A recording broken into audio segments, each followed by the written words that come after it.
Oke, selamat pagi buat kita semua. Pada kesempatan ini saya akan memberikan tutorial atau berupa panduan sederhana tentang bagaimana penggunaan aplikasi Anates. Jadi saya tutup dulu. Saya memberitahu background dari Anates itu ini dia.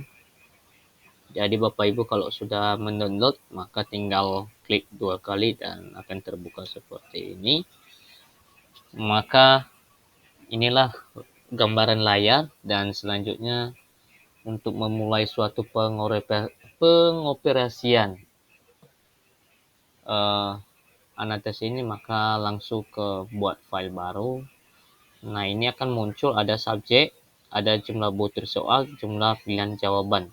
Maksudnya ini jumlah subjek ini adalah banyaknya misalnya peserta didik, kemudian jumlah butir soal ini banyaknya soal yang akan kita tuangkan, dan jumlah pilihan jawaban artinya banyaknya pilihan jawaban. Misalnya ini yang kita lakukan ini adalah pilihan ganda, maka opsi jawabannya itu banyaknya berapa? Misalnya saya kasih di sini sebanyak 4 dan jumlah subjeknya misalnya saya kasih adalah 10, jumlah butir soal saya kasih misalnya 5 dan saya klik OK. Maka akan tampillah tampilan seperti ini, kurang lebih seperti ini. Maka di bagian ini kita akan melakukan suatu penginputan data. Nama subjek kunci jawaban. Artinya di sini kita mengetikkan kunci jawaban. Kalau Bapak Ibu menggunakan secara manual, artinya membuat suatu kunci jawaban, di sini juga kita seperti itu. Misalnya saya kasih ini kunci jawabannya nomor 1 A, ini misalnya C, ini misalnya D, ini misalnya B, dan ini juga A. Jadi inilah dasar kita nanti melihat siapa yang benar dan salah. Maka misalnya ini nama subjeknya misalnya ini Budi, ini Iman, ini adalah Clarita, misalnya ini Sinta, misalnya ini Damai, Randy, sembarangan lah ya.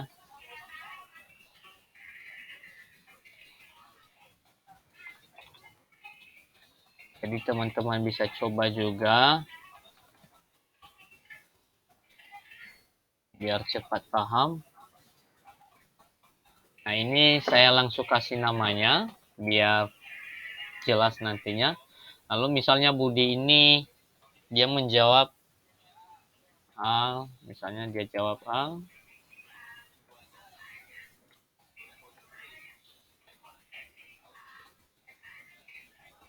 Kemudian ini juga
teman-teman langsung coba ya biar paham juga. Ini sembarangan saya buat aja opsi jawaban yang dilakukan oleh peserta didik. Jadi teman-teman bisa langsung bisa mempraktekannya.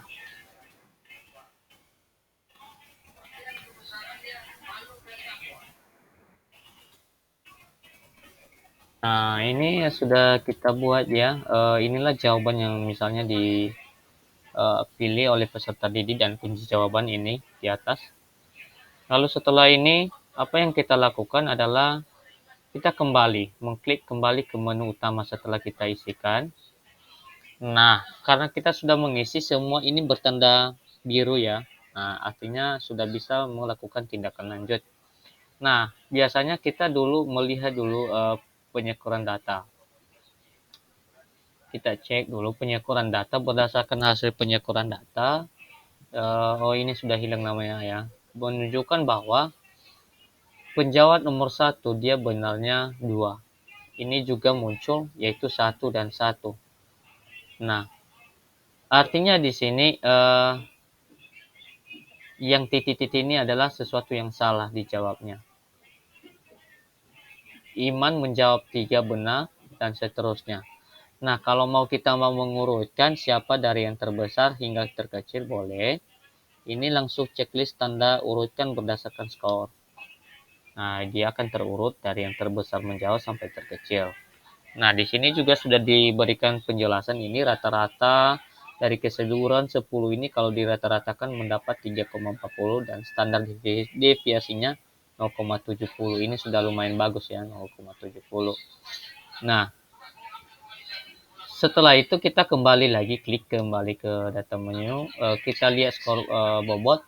Nah, ini maksudnya skor bobot di sini dia memperjelas kepada kita di sini tadi skor bobot karena pilihan ganda, berarti biasanya pilihan ganda itu benar 1, benar maka 1, kalau salah maka 0, ya kan? Nah, kalau mau ganti misalnya ada kepengen kalau benar kasih 2, salahnya 0, boleh di sini ganti. Nah, boleh saya klik di sini ganti dan oke kan aja, nanti maka akan terganti pula. Nah, di sini sesuai dengan yang kita urutkan tadi berdasarkan dari skor yang terbesar hingga terkecil ini menjelaskan yang paling besar ini adalah Clarita Sinta Damai Eka Dinda. Nah, pada skor bobot ini menunjukkan bahwa salah di sini sudah diurutkannya, salah 1, benarnya 4. Kemudian skor aslinya 4, skor bobotnya ini dia. Nah, di sini sudah dijelaskan banyak subjeknya, butir soalnya juga ada 5, bobot untuk jawaban benar. Nah, ini sudah jelas ya. Setelah itu kita barulah ke tahap inti. Apa tahap inti kita di sini? Yaitu kita melakukan reliabilitas. Biasanya saya jelaskan pada reliabilitas ini kita akan melihat apakah soal-soal yang kita berikan ini reliabilitas layakkah. Nah, biasanya yang membuat skripsi ataupun tesis, nah disinilah dia menguji soalnya kalau layak atau tidak. Kalau tidak layak ya udah diawaskan. Nah, di reliabilitas ini kita sudah mengokekan rata-rata ini tadi 340, simpangan baku 0,70 ini sudah bagus, korelasinya negatif.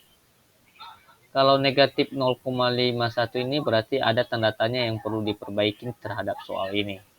Nah, reliabilitasnya negatif juga. Jadi, kalau modelnya kayak gini, maka soalnya ini perlu diganti. Sebuah tanda tanya. Nah, bagaimana kita bisa melakukan setelah reliabilitas? Coba kita lihat daya pembeda. Nah, di sini ada dijelaskan daya pembedanya ini dia nomor butirase kelas atas 2, kelas bawah 1, bedanya 1 ya. Kelas 22 ini sudah lumayan bagus sebenarnya daya pembedanya, ini artinya kelas atas ini lebih tinggi ya. Yang seharusnya kelas atas ini harus lebih tinggi daripada kelas bawah ataupun minimal sama. Kalau misalnya kelas bawah yang lebih besar maka ini tanda tanya besar juga ya. Artinya kenapa orang bodoh lebih banyak menjawab benar daripada orang pintar. Artinya orang yang tidak tahu itu yang jawab benar. Padahal yang banyak-banyak tahu itu banyak jawab salah. Nah, ini nggak cocok. Karena ini lebih banyak jawab benar, nah ini lumayan bagus. Kembali ke modal utama. Korelasi skornya, ini korelasi. teman-teman bisa ini signifikan kita gunakan, ini DFN, ini 10 dengan 0,576 nanti ya. Nanti karena 10 sampel dengan signifikan 0,05, maka ini nanti R tabelnya ini 0,576. Oke. Saya buka lagi. Bila koefisien 0, berarti tidak dapat dihitung. Oke. Selanjutnya kita kembali ke menu utama. Disinilah hal terpenting. Disinilah hal terpenting kepada kita bahwasanya ini memberikan keterangan terhadap soal yang kita buat. Kita membuat soal tadi sebanyak 5. Ya, 5 butir soal. Menjelaskan di sini 5xx ini adalah merupakan kunci jawaban yang telah kita tetapkan. Berarti di nomor 1 tadi ini adalah kunci jawaban kita. Jadi yang ada xx-nya itu adalah kunci jawaban kita yang kita tetapkan. Lalu negatif 2, ada 2 negatif. Maka menunjukkan itu buruk. Artinya di soal yang satu ini buruk sekali soalnya, sehingga menunjukkan bahwa tidak cocok soal ini dipakai. Nah, seyogianya kita harus bisa mengganti soal itu agar nanti ada suatu perubahan. Maksudnya di sini, buatlah peserta didik itu nanti di setiap soal itu terkecoh. Artinya ada yang banyak jawab A, B, C, D. Di sini menunjukkan di nomor butir 1 lebih banyak, di nomor butir 1 siswa lebih banyak menjawab B daripada menjawab A, C, dan D. Sehingga daripada menjawab C dan D, sehingga ini menjadi tanya-tanya. Artinya nanti kalau mau bagus, usahakan siswa itu menjawab sama rata pengecoh jawaban kita. Nah, boleh. Gimana caranya untuk merubah ini? Sebenarnya nggak saya kasih tahu sebenarnya ini nanti. Tetapi ya membantu teman-teman sesuai juga pertanyaan-pertanyaan yang dilontarkan. Bagaimana cara merubahnya? Ya, kita coba rubah ya. Nah, di sini kita akan rubah ke edit data mentah. Tadi kita coba dulu cek. Kita coba dulu cek ya kualitas pengecoh. Di nomor 1 banyaknya yang menjawab ini bagian B. Kita upayakan yang 3 ini kita buat ke sini dia, berarti B ya, C ke D. Maka edit data mentah bagian 1 ya. Bagian 1 B ya, ini. Bagian 1 nomor 1 B. Banyak kali yang jawab B, sehingga kita misalkan ini kita kasih adalah C, kemudian ada lagi B nya C 2 B B. Nah, kita coba ya kembali ke menu, sudah kita ganti, lalu kualitas pengecohnya ini sudah hilang, yang tadinya tanda merah. Nah, sudah hilang. Itulah langkah-langkah biar kualitas soal kita ini bagus. Jadi kita buat pengecoh agar siswa itu menjawab semua option jawaban yang kita kasih. Artinya jangan sampai monoton mereka menjawab suatu kesalahan pada satu bagian saja. Misalnya menjawab kesalahan di bagian B menumpuk. Jangan. Kita upayakan siswa itu menjawab juga C dan D. Dan biasanya usahakan sama-sama rata. Itu baru bisa dikatakan kualitas soal ini bagus, yang mengecoh siswa ini terpengaruh.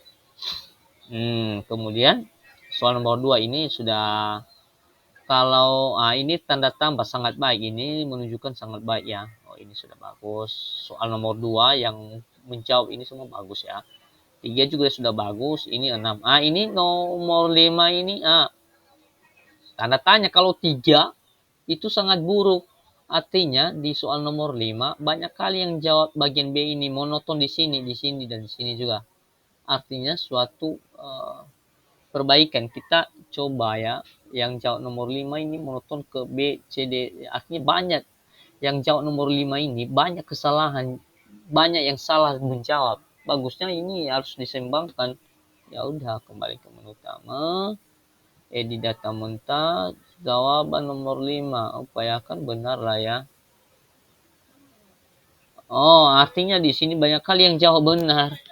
Maunya ini soalnya mudah kali, bukan nggak cocok soal. Jadi maunya diganti lah gitu ya. Misalnya kasih lah ini adalah C, ini adalah D. Oke, kita coba kembali ke menu kita. Ini kita coba cek ya kualitas. Oh, udah bagus guys. Udah bagus. Berarti kualitas soal ini yang kita buat ini sudah bagus ya guys ya. Tapi jangan dibuat-buat aja nanti kalau buat skripsi ya. Ini hanya sebagai dasar kalian aja. Nah, kita rekap analisis butir soal. Oh, di sini sudah ada penjelasan secara akurat bahwa rata-rata 3,20 simpangan baku kita 0,79, korelasi X-nya negatif. Masih negatif ya, 0,38. Reliabilitas tesnya negatif juga. Nah, ini artinya ini sangat soal kita ini enggak signifikan. Nah, bagaimana kita perbaiki? Kita perbaiki lagi di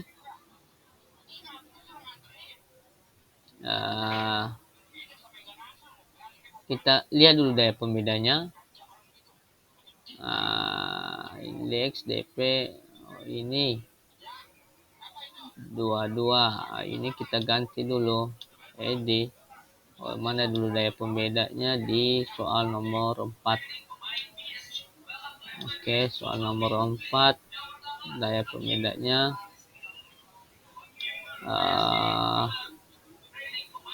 misalkan ini kelas unggul ini berada di bawah sebenarnya ya, dan kelas ansor ini ada di atas. Ya udah, buat lagi. Ini misalnya kasih salah ya. Oke, kita cek lagi daya pembeda. Oh, ini sudah 3,16. Ini lagi soal nomor 3 kita rubah ya. Soal nomor 3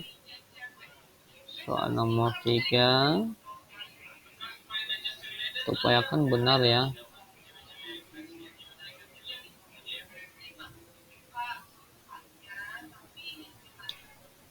Misalnya ini adalah kembali ke menu utama, daya pembeda nomor 3. Masih berubah. 3,22 imbang. Nah, 3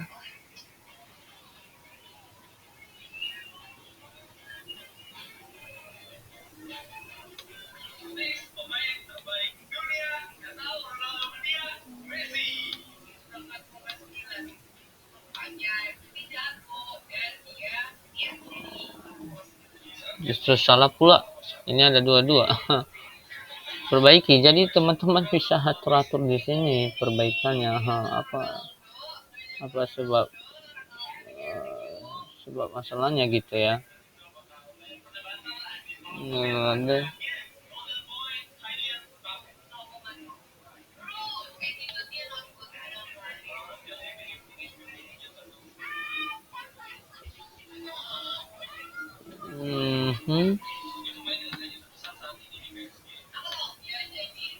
ini sudah ya guys ya, sudah kita perbaiki.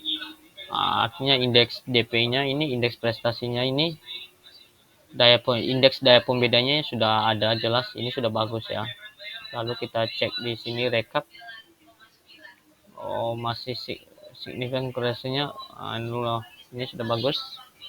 Ini sudah positif, reliabilitasnya tes 0,11. Simpangan bakunya ini korelasinya 0,066. Nah, ini sudah bagus guys. Jadi itulah berupa analisis butir dan langkah-langkah penggunaan anates pada pilihan ganda. Nah, jadi ini misalnya kalau mau simpan, simpan.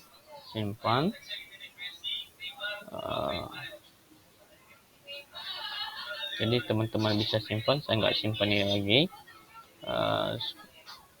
Kalau semua otomatis boleh juga dengan ini. Teman-teman bisa olah secara otomatis. Ini sudah ada fingerprintnya, bisa cek di sini. Oke. Nah,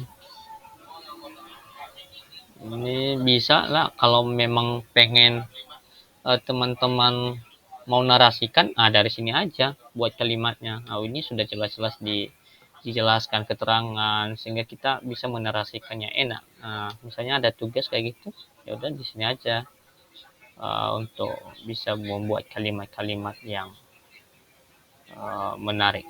Kemudian cetak ke file, cetak ke print, ya udah bisa ya lah. Yaitu penjelasan lah kita tentang penggunaan anates, dan saya telah menjawab permintaan dari teman yang meminta untuk panduan penggunaan anates. Inilah dia, dan semoga bermanfaat. Oh, satu lagi saya jelaskan ini ke kelompok unggul dan ansor. Maksudnya ini di penggunaan anates ini teman-teman harus tahu ya. Tadi kan banyak peserta didik itu ada 10 kan. Lalu kenapa hanya yang kelompok unggul dan kelompok ansor ini hanya 1 2 3 sih, kan biasanya itu maunya bagi 2, yang 10 itu 5 ya, 5 5.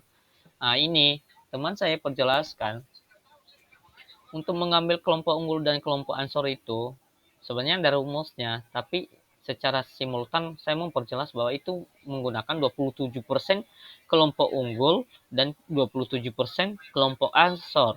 Jadi 27% dari total 10 siswa itu kelompok unggul, misalnya 10 dibagi 2 itu kan 5. Maka 5 itu 27%-nya itu ada 3. Nah, kemudian kelompok ansornya juga kayak gitu, 27% dari kelompok bawah, maka ada 3 juga kayak gitu dia pembagiannya ya. Jadi kelompok unggul ini di atas dan kelompok ansor ini di bawah. Ya, ansor ya. Nah, ini yang dapat kelompok unggul, ini ada di Clarita, nomor urut 3 dia, kemudian nomor urut 8 dan 9. Ini yang pintar-pintar. Yang kalah-kalah sedikit ini bawah. Nah, ya udah ya. Bisa dilihat di sini. Jadi tingkat kesukaran. Nah, ini sudah saya simpulkan tadi. Ini korelasinya. Nah, ini rata-rata soalnya ini mudah ya, maksudnya nggak dikasihnya itu. Oke, demikian saja dari saya. Atas perhatian dari teman-teman, dan jika bermanfaat like, subscribe, dan komen. Bila ada pertanyaan-pertanyaan berikutnya bisa dibagikan, akan kita bantu untuk penjelasan. Oke.